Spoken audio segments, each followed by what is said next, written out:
memuat segala hal tentang pembuatan novel. Halo teman buku semuanya, balik lagi di channel teman buku dan masih bareng aku Irma. Dan hari ini masih dengan baju ini, sebenarnya masih hari yang sama sih. Tapi kali ini aku mau ngebahas soal si creative writing. Videonya bakalan panjang, jadi siap-siap aja ya.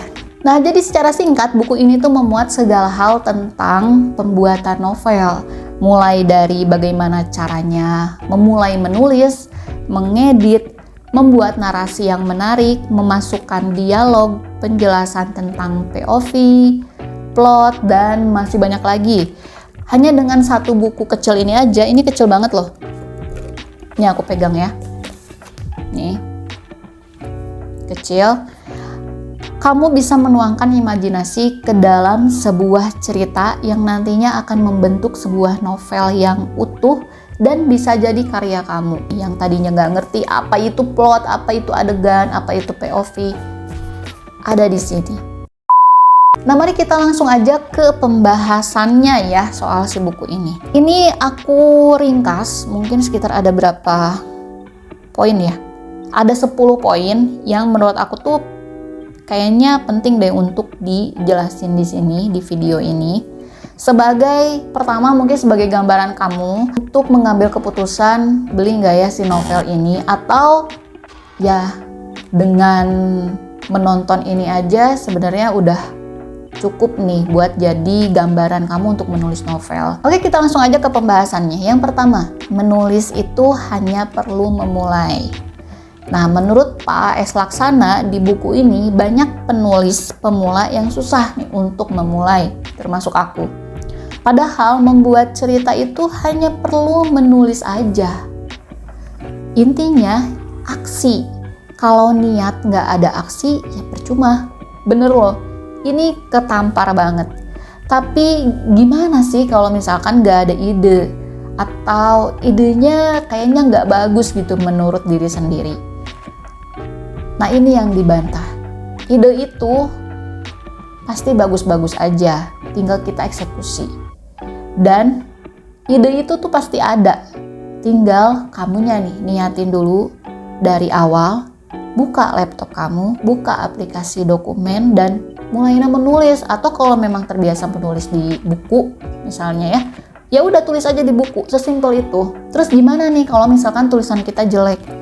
Ya sebenarnya semua draft awal tulisan itu pasti jelek.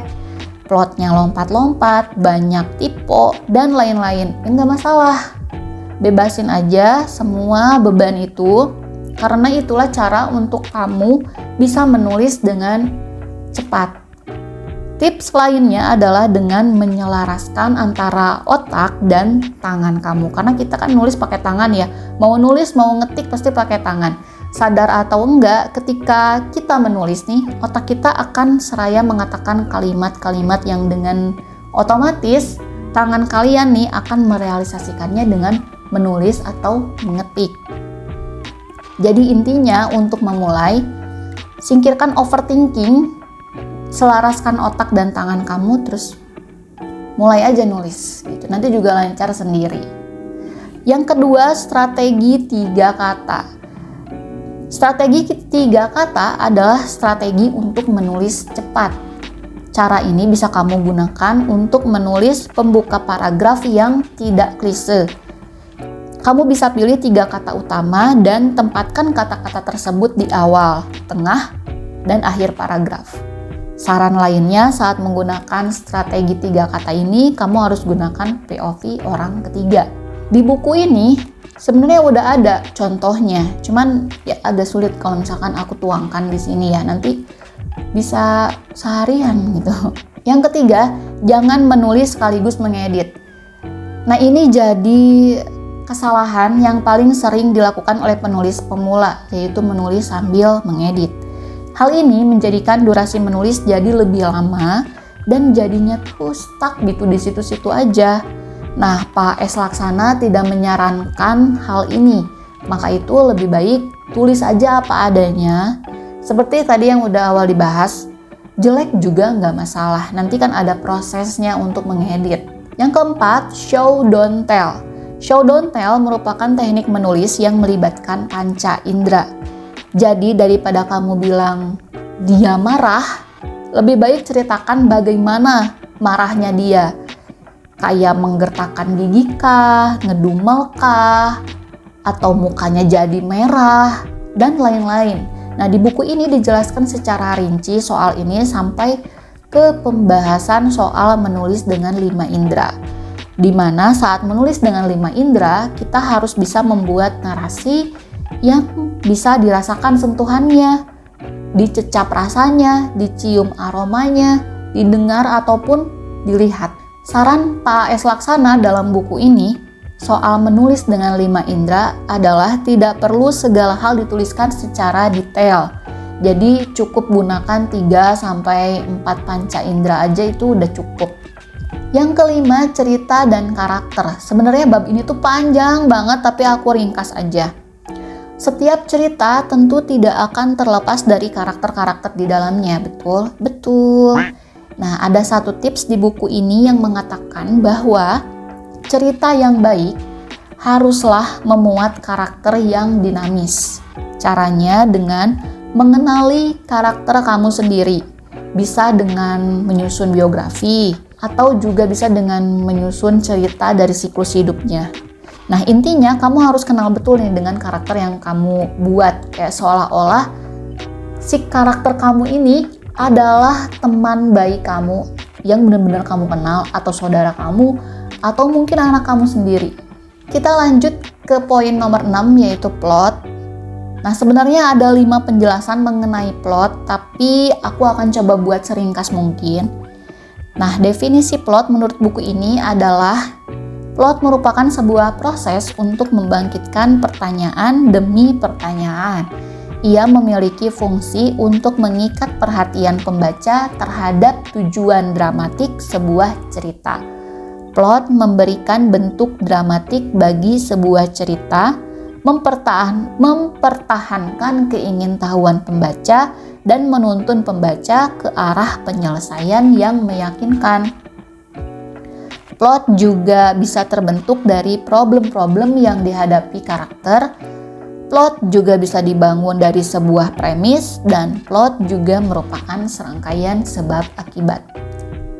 Lumayan lah ya, dari banyaknya penjelasan, 5 penjelasan itu aku ringkas begitu. Jadi untuk menyusun plot, ya itu tadi bisa dibentuk dari problem-problem yang dihadapi karakter, atau dari sebuah premis, atau dari serangkaian sebab akibat. Yang ketujuh, poin dialog. Dalam sebuah cerita tuh pasti akan ada dialog. Nah, di sini aku akan jelasin tips dan trik membuat dialog dari si buku ini, tapi secara ringkas aja ya.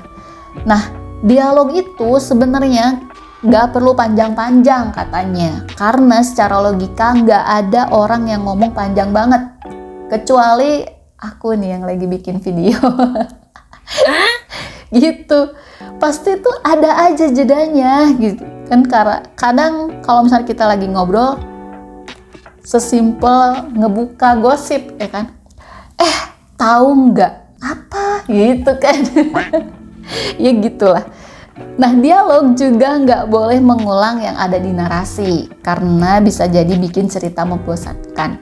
Ini aku sebagai pembaca setuju banget sih.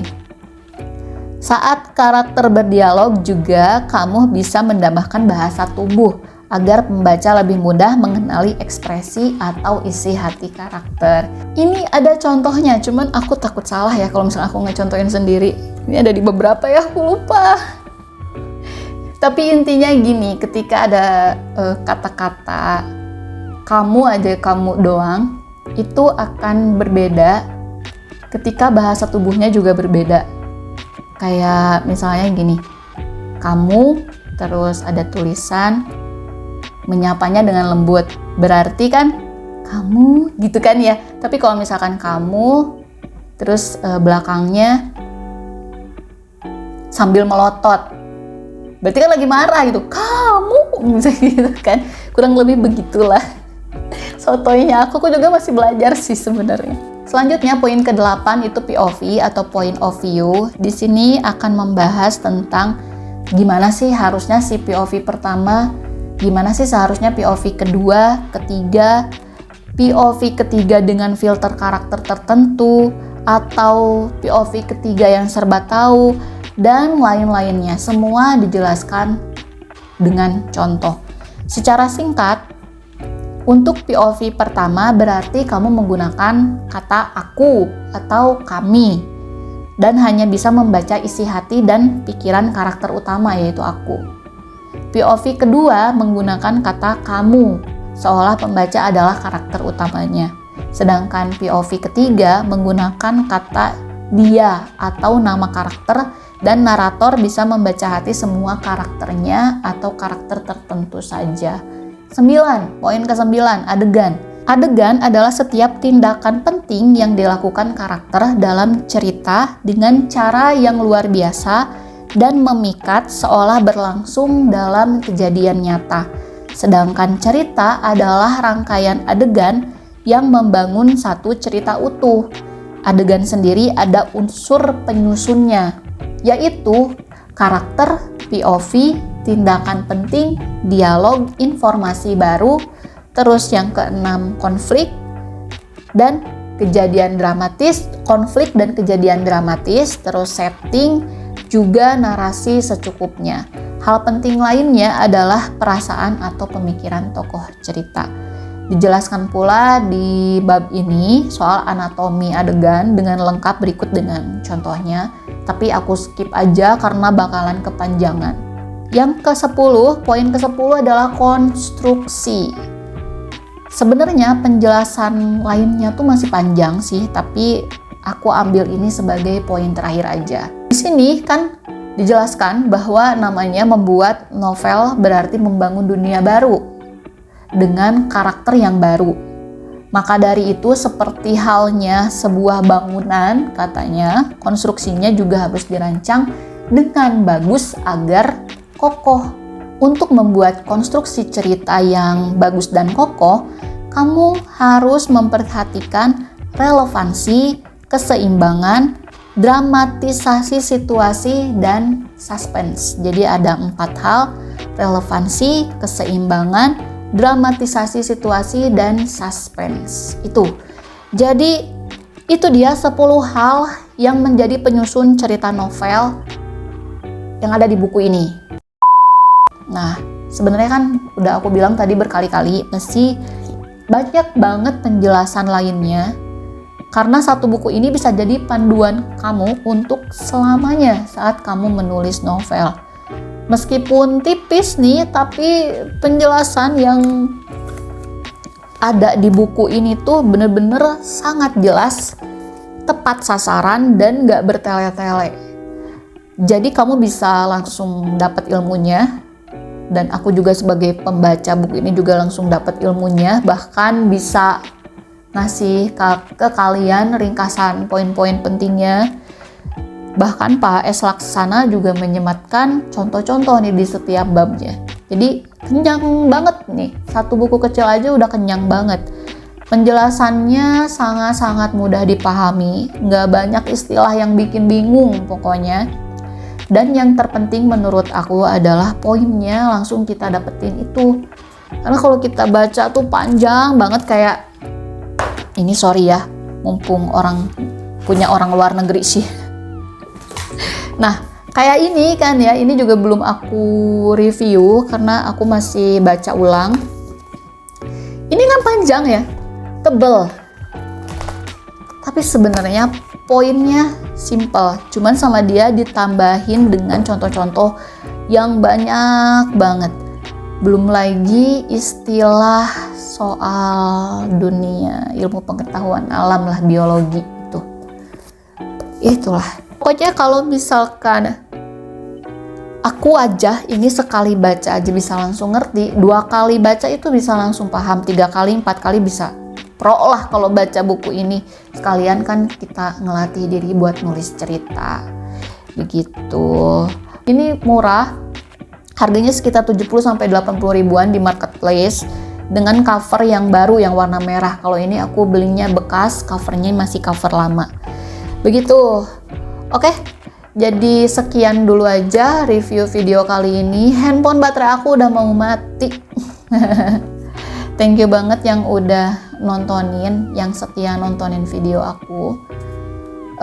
Thank you banget, aku bener-bener berterima kasih. Jadi berkat kalian tuh yang suka ngekomen, aku yang tadinya akan menyerah untuk nge-review buku, akhirnya ada timbul lagi semangat lagi untuk nge-review dan ya baca buku lagi, beli buku lagi, yang penting itulah ya, beli buku lagi buat bisa bikin industri buku di Indonesia ini tuh tetap ada. Dan kalau bisa ya bisa meningkat gitu, karena kan kegiatan membaca itu kan jadi dasar kita dalam mendapatkan ilmu pengetahuan ya.